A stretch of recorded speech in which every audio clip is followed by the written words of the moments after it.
everybody. Hello, Doug. Hello, everybody. President?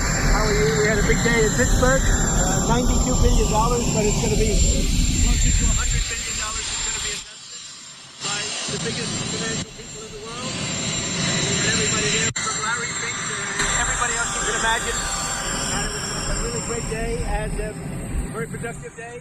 I think we're over now as a country. We're over $15 trillion of investment, and there's never been anything like that. In the history of our country, there's not been anything like it, we would say.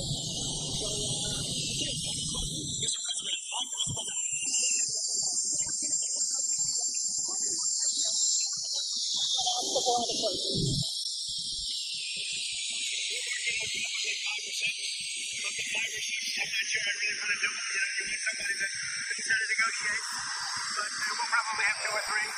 You know, we insist on opening up the country, which is a big deal. Indonesia was great. He's a great president. And we made a terrific deal where they opened up the entire country to trade with the United States. I think something similar will happen with, I would say, India. And we have a couple of others. But I have to tell you, for the most part, I'm very happy with the letters. You know, the letters are a deal. You know, I can't explain it any better. The letters are a deal. The press doesn't want to pick that up. But I will veer from those deals on occasion when somebody is willing. Like if Japan would open up their country, they don't do that. They just don't do that. And I don't either. I don't subscribe to it one way or the other. But they won't do that. So we might just stick with the letter. But South Korea is inclined to maybe do that. So we'll let you know. But we have letters out. Every time I send out a letter, essentially that's a deal. Mr. President, which was the date you gave of August 1st. But the date that you gave of August 1st, right. Why stick with the date if you're saying that you might... Payments start on August 1st. The only thing about that's really sacred about August 1st is that's when payments start. So they have to start paying billions of dollars to you and people. Are you a citizen of the country? Yes, sir. All right, good. You'll be very happy because you're going to be getting a lot of money. Just like they found a budget surplus. We have a budget surplus of $25 billion. Everyone said, how did that happen? It hasn't happened in many years. It happened because of good management and tariffs. Mr. President, do you plan to release more details of the Vietnam-China deals? Is there going to be paperwork released to the public showing that? I don't think it matters how much you release of the deal. We have a Vietnam deal, and I would say that deal is being pretty well set. Again, that's an opening of their country. They've opened it up. Just so you know, these were closed countries. They were wonderful people, wonderful leaders, very strong, smart leaders. But their countries were closed to us, but our country wasn't closed to them. And so I said, you got to open up your country. So we're going to see. But the Vietnam deal, we may open it. I mean, I don't know. I can't tell you. Is it necessary? No. Yeah, I don't think so. Mr. President, on Ukraine, why did you settle on giving Putin another 50 days? It seems like he's had a lot of time to show he wants peace. I don't think it's a long time. I think really the question should be asked, why did Biden get us into that ridiculous war? Why did Biden bring us there? That should never, ever have happened, that war. This is Biden's war. I'm just trying to end it. Why do you think a lot of lives? Why do you think his opinion will change in 50 days when it hasn't over the last 6 months? Very rapidly. Might not be 50 days. Might be much sooner than 50 days. To that end, when do you think the first Patriot missiles, some of these weapons that our allies will buy? They're already being shipped. From what countries? They're coming in from Germany and then replaced by Germany, and in all cases, the United States gets paid back in full. Have you started? What's happening, as you know, is the European Union. If you look, mostly European Union, but let's put it in the form of NATO. It's very similar. But NATO is going to pay us back for everything. In some cases, we're going to be paid back by countries of the European Union directly. Are we starting to see those payments? We're always getting our money back in full. So we're not going to have any more investment to make. We're getting our money back in full. And if we can make a deal, that'd be great. We're saving 5,000 or 6,000 soldiers a week. They're Russian and they're Ukrainian soldiers. They're not American soldiers. And we won't have boots on the ground. But it's a shame. 5,000. Last week they say 7,100 soldiers, both Russian and Ukraine, were killed.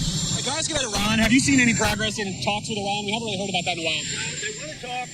I'm in no rush to talk. They would like to talk. I'm in no rush to talk because we obliterated their site. They'd have to start all over. In fact, it's obliterated to the point that it's not usable anymore. They'd have to pick a different mountain. That mountain is so blown up inside and so unstable that they would have to pick a different mountain.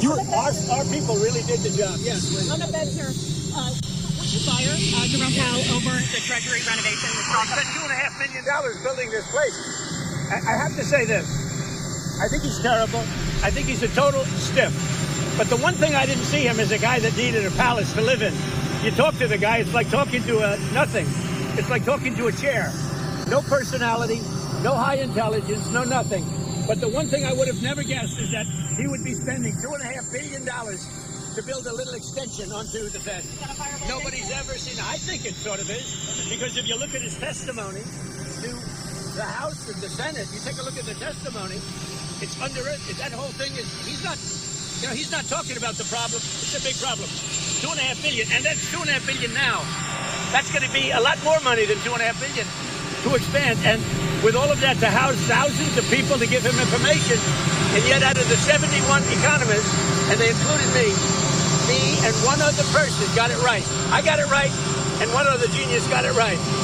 They had everybody else was wrong. 69 were wrong, and 2 were right. I was one of them. And I don't have a lot of people. I have Howard. I have Doug. I have a few people. He has thousands of people, and he got it wrong. No, I think when you spend $2.5 billion on really a renovation, I think it's pretty disgraceful. On the Fed chair, sir. Have you spoken to President Putin since your announcement yesterday? No. And do you think when you speak to him on the phone, does he say that he wants peace? What does he say to you? Does he want peace? Don't talk to no people.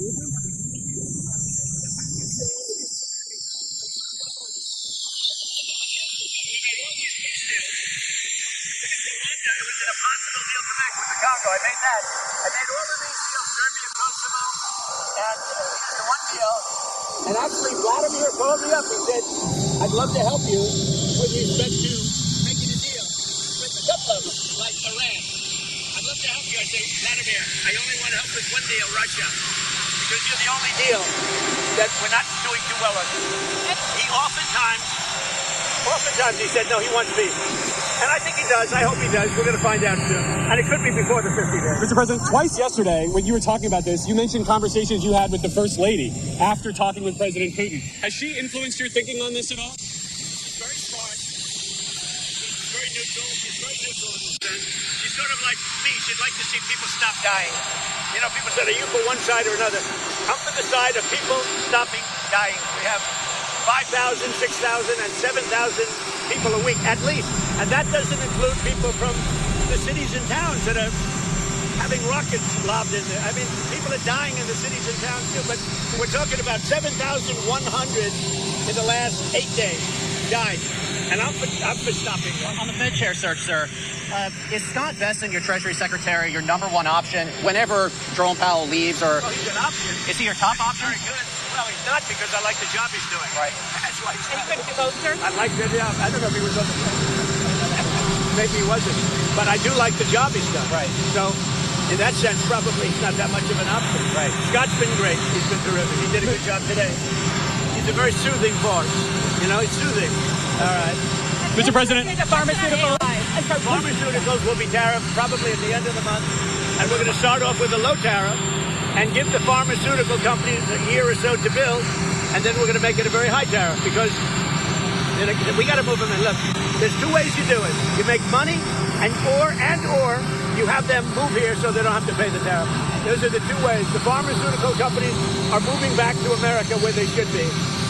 Mr. President. Is that in the same timeline? The semiconductor tariff? It's similar.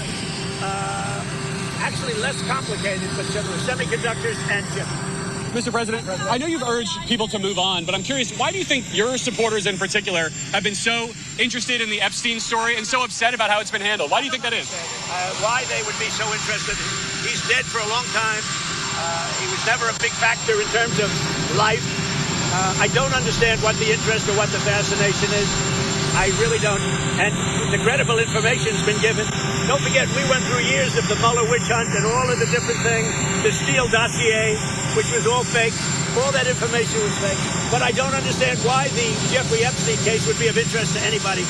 It's pretty boring stuff. It's sordid, but it's boring. And I don't understand why it keeps going.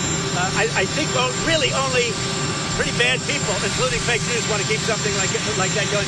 But credible information, let them give it. Anything that's credible, I would say let them have it. Mr. President, a question on AI. How do you want Americans to think about it? Are you concerned about job loss or privacy, or do you think this is the new technology? It's interesting because we need jobs. We need a lot of people to work. You know, we're going to be building very shortly hundreds of factories, including AI.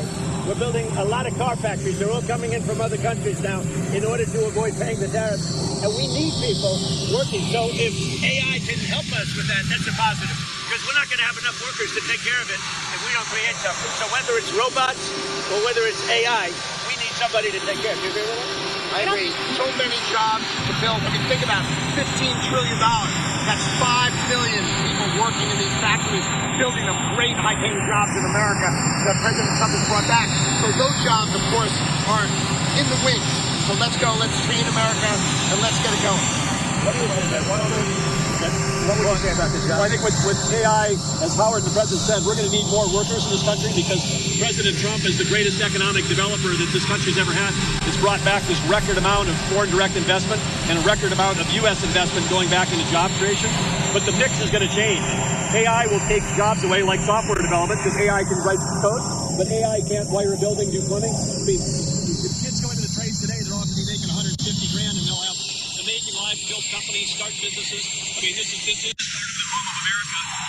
Middle class, working Americans will never have had it as good. They have lower taxes, more regulation, and more opportunities to go to work to build things. We need people.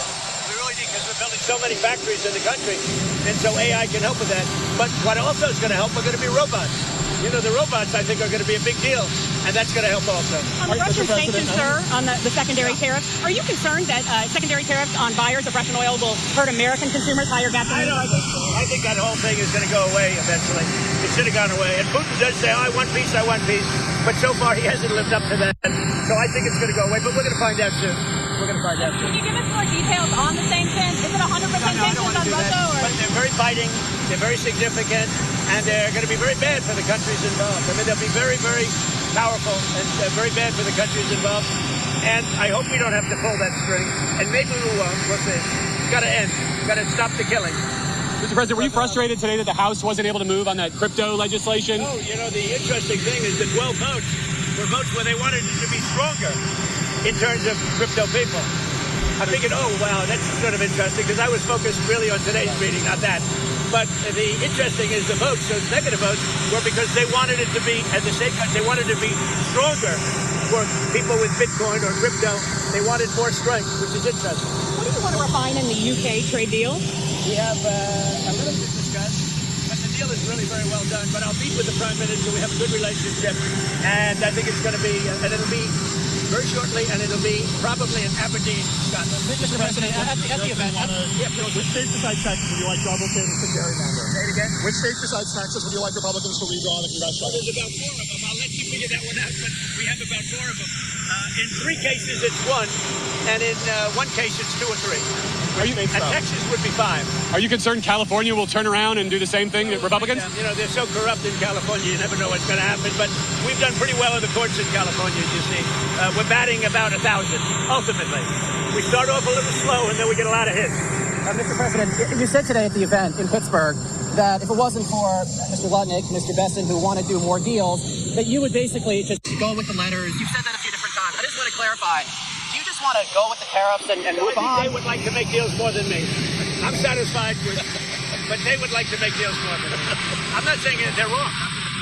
In my opinion, he and Scott and maybe even Doug to a certain extent, you're more like me, I think. But they would like to make deals more than me. I'm very happy with the deals the way they are. Right? They're very simple deals. It's whatever the percentage is. I mean, based on it, a lot of things.